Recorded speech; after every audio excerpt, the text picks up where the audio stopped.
Hola, Soso Muñoz. En cuanto al derecho a familia, eh, las convenciones probatorias, digamos que realmente lo que está puesto en la demanda y lo que realmente es lo que se va a discutir en el juicio, digamos, claramente las convenciones probatorias, digamos, puede haber un tipo de incidente en el cual ese incidente se pueda tramitar durante 8 días o se resuelve de plano como ocurre en familia, claramente, pero ese incidente, digamos, se puede ver la dirección en el cual va ese incidente y la dirección en el cual va ese incidente y irse, digamos, a una audiencia, digamos, en la cual esa audiencia puede ser importante, digamos, así como el artículo 159 del Código de Procedimiento Civil, digamos, son 8 días, digamos, para realmente que el juez vea, digamos, y el juez vea durante esos 8 días, los tribunales dentro del plazo para dictar sentencia podrán dictar de oficio medidas para mejor resolver. Las que dicten fuera de este plazo se tendrán por no decretadas sin perjuicio establecido y puede nombrar uno la delegación de cualquier documento que estime necesario para ejercer el derecho del litigante, la confesión judicial de cualquiera de las partes, este no al 2, sobre el hecho que considere influencia en la cuestión y que no resulte probado. 3, la inspección, inspección personal del objeto de la cuestión. Cuarto, el informe de peritos. Quinto, la comparecencia de testigos. Y sexto, la presentación de cualquier otro auto que tenga razón en respecto. Auto, realmente con una resolución, digamos, que tenga que ver. Ahora, para hacer todo esto más simple, cuando yo hago un incidente, digamos, que sea, digamos, un tipo de carácter en las convenciones probatorias, que es lo que se va a discutir y se va a debatir, en lo que se va a debatir y se va a discutir, que son en las convenciones probatorias, que se pueda hacer un incidente en el cual se ve si a la dirección que va con las convenciones probatorias y cómo va ese incidente a las convenciones probatorias. Cómo yo asocio ese incidente a las convenciones probatorias y al momento en que como yo asocio ese incidente a las convenciones probatorias, veo si hay un tipo de audiencia o no, o la resuelvo de plano de oficio. Claramente, el derecho a familia, el artículo 18 de la ley 19.968 y el artículo 19, cada persona que sea adolescente, niño, niña o incapaz, digamos, queda facultado, digamos,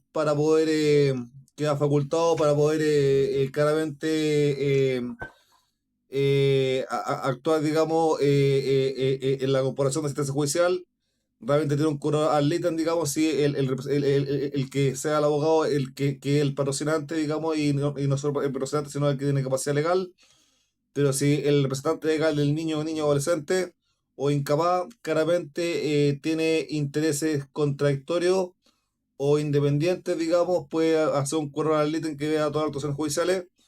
y claramente hay casos en los cuales se demandan los alimentos, digamos, del artículo 321 del Código Civil, la pensión de alimentos, pero también hay casos en los cuales el artículo 335, digamos, 332, perdón, los alimentos que se deben por ley se entienden concedidos para toda la vida de alimentario, continuando las circunstancias que legitiman la demanda, para toda la vida de alimentario, con todos los alimentos concedidos a los descendientes y a los hermanos se vengarán hasta que cumplan 21 años, hasta que cumplan 21 años salvo que estén estudiando una profesión o un oficio, caso en el cual se harán a los 28 años, hasta los 28 se puede pagar la pensión, digamos, mientras esté estudiando a la persona, digamos, que realmente necesita, digamos, que se lo mantenga, que le afecte una incapacidad física o mental, aquí hay una incapacidad. Aquí ya la persona hay una incapacidad que le impida subsistir por sí mismo o que, por circunstancias calificadas, el juez considere indispensables para su subsistencia. Claramente quien tiene esto tiene tiene la legitimación activa, y esa legitimación activa, digamos, el artículo 72,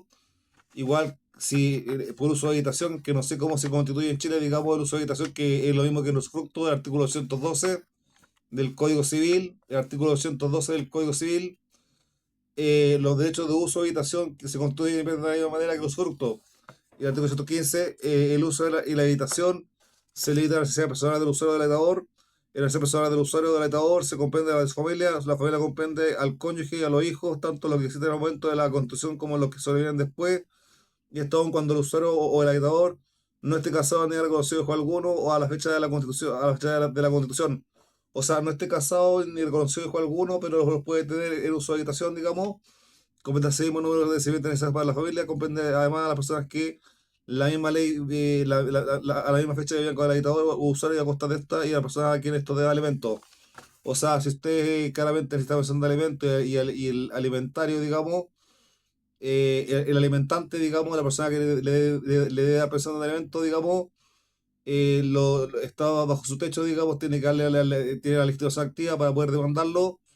y claramente puede pedir la prestación de alimentos, artículo 321 del Código Civil, exactamente, artículo 321, que claramente es la pensión de alimentos, y claramente el 121 sea alimentos, primero al cónyuge, después a los descendientes, a los ascendientes, a los hermanos, y quinto al que hizo una donación.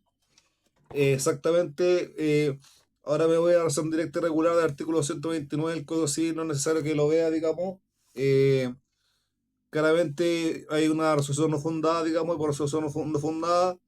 y una resolución no fundada, digamos, puede que yo no tenga la razón directa y regular y no vea a mi hijo, pero otra persona esté cumpliendo la función paterna. Entonces, los jueces tienen que ver también cuando cumple la función paterna o cuando no cumple la función paterna, digamos, la persona del padre o la persona de la madre, que una cosa es la persona de la madre y otra cosa es la persona del padre, y otro quien cumple la función paterna o la función materna o alguien externo, digamos, que tenga, y alguien que tenga, digamos, un carácter identificador importante y una identificación de rasgo importante en el niño, digamos. Esa identificación importante de rasgos de rasgos del niño, así como claramente si yo hago un tipo así como en psicología, digamos, yo tengo la consistencia de la imagen, digamos, la consistencia de la imagen, digamos, lo hago en un lugar simbólico, claramente en un lugar simbólico, digamos, y con una consistencia de la imagen en un lugar simbólico como una falsa identificación de grupo. Está la identificación de grupo y está la identificación de rasgo, digamos, que es como la persona se identifica, digamos, con un padre, una madre, un abuelo o alguien importante que esté conviviendo con esa persona, digamos. Y lo más importante es que en el fondo la incapacidad para ser perito, digamos, que está en el artículo 317 del Código Procesal Penal, claramente que en familia, digamos, exactamente se tiene que,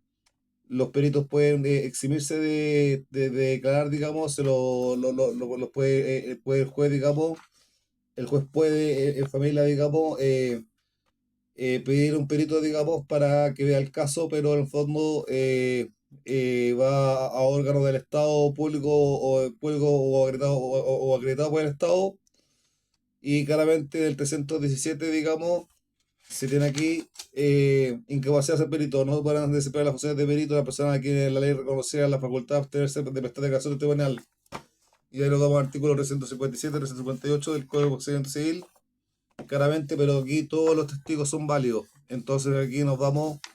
al 357 exactamente, que es la incapacidad para ser perito, artículo 357, no son válidos para declarar como testigo los menores de 14 años, los que hayan intervención por causa de demencia, los que al tiempo de declarar o al de verificarse los hechos que declaran sean privados de razón, los que carezcan de sentido necesario para percibir los hechos declarados al tiempo de verificarse esto, los sordos, sordomudos, los que al mismo juicio hayan sido cohechados, digamos, los vagos, los que en concepto del tribunal sean indignos de fe por ser condenados por delito, y no es los que tengan por certificar. Me los puede haber aprendido de memoria, pero no es necesario. 358. Son también inhábiles para declarar el cónyuge, los parientes legítimos hasta el cuarto grado de consanguinidad, los ascendentes, descendientes y hermanos legítimos, tres, los pupilos o guardadores y viceversa, guardadores pupilos, cuarto, los criados domésticos dependientes de la parte que presente, cinco, los trabajadores y laborales dependientes de la parte que exige su testimonio, seis, los que a su juicio el tribunal carezcan de imparcialidad necesaria para declarar por tener proyecto de interés directo o indirecto, tener interés directo o indirecto, digamos. Y si es los que tengan íntima amistad con la persona con la que presentan o manifestar amistad. ¿Qué pasa si tengo manifestar amistad con el perito? En familia se exima el perito de declarar y claramente su informe vale como prueba. Lo que yo quiero es que vía de los incidentes, digamos, y vía de los incidentes, y mediante vía de los incidentes, digamos, se tenga que la vía de los incidentes sea justamente esa vía de los incidentes para ver la dirección a la cual van las convenciones probatorias, y si claramente hay un tipo hay un tipo de no relación entre las convenciones probatorias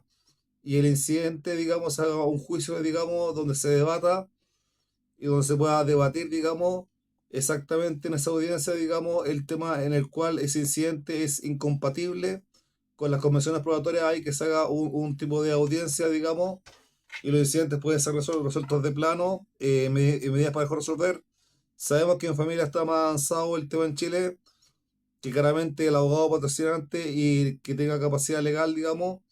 Claramente, si el representante legal del niño, niña, adolescente o incapaz tiene un interés independiente o contradictorio, se va a un curador ad litem que todas sus actuaciones son válidas, digamos, cualquier omisión dándole a todo logrado, pero el artículo 209 del Código Penal, exactamente, que es el falso testimonio, el artículo 209, exactamente, eh,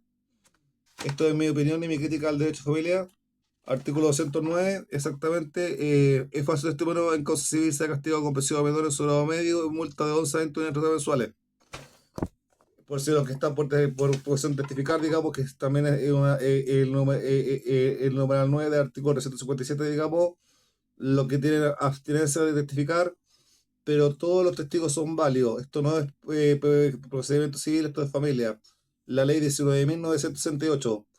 ¿Qué pasa cuando yo tengo una adopción encubierta como la posición notoria y pasa 5 años que yo reconozco a un niño como a mi deudo de amigos como mi hijo y claramente no reclaman la afiliación, digamos, del artículo 108, digamos que se impugna eso, digamos, y se hace la reclamación de la afiliación del artículo 108, eso es la posición notoria, claramente, y ahí claramente yo reconozco a un niño como mi hijo por 5 años, artículo 200, y claramente puede ser una adopción encubierta,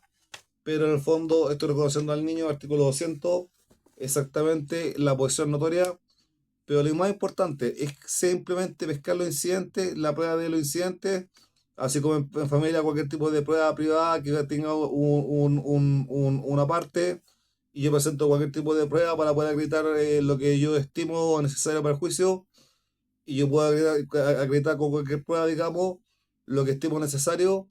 Bueno, que haya un incidente y ese incidente sí va a la dirección de las convenciones probatorias y se va a la dirección de las convenciones probatorias e incompatible con las convenciones probatorias, se haga un incidente por un carácter de 8 días como el artículo 159 del Código de Procedimiento Civil,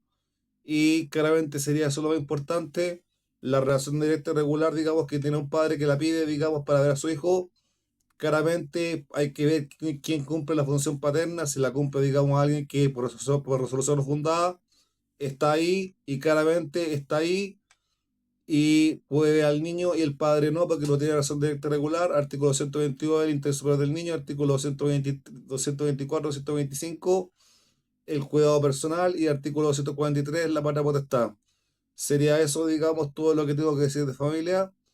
Claramente ya dije que el usufructo se constituye en el 212, digamos, del Código Civil. El uso de habitación se constituye en el 212, esto 15, la necesidad del habitador, digamos, y como este está, claramente, aunque esté viviendo bajo el techo de alimentante, de alimentante, como quien tiene capacidad para pedir alimentos, puede demandar y tiene la legitimación activa, digamos, por algún tipo de incapacidad, digamos, mental o física, o simplemente no puede sostener por su cuenta, no tiene por qué ser un incapaz y tiene que ser una activa, digamos, para poder pedirle a la persona, y como el representante legal, si tiene un interés claramente contradictorio o independiente, un curador ad litem de la causa del niño, niña o adolescente, el interés superior del niño, artículo 122, que estén bien, un gusto. Gonzalo Muñoz.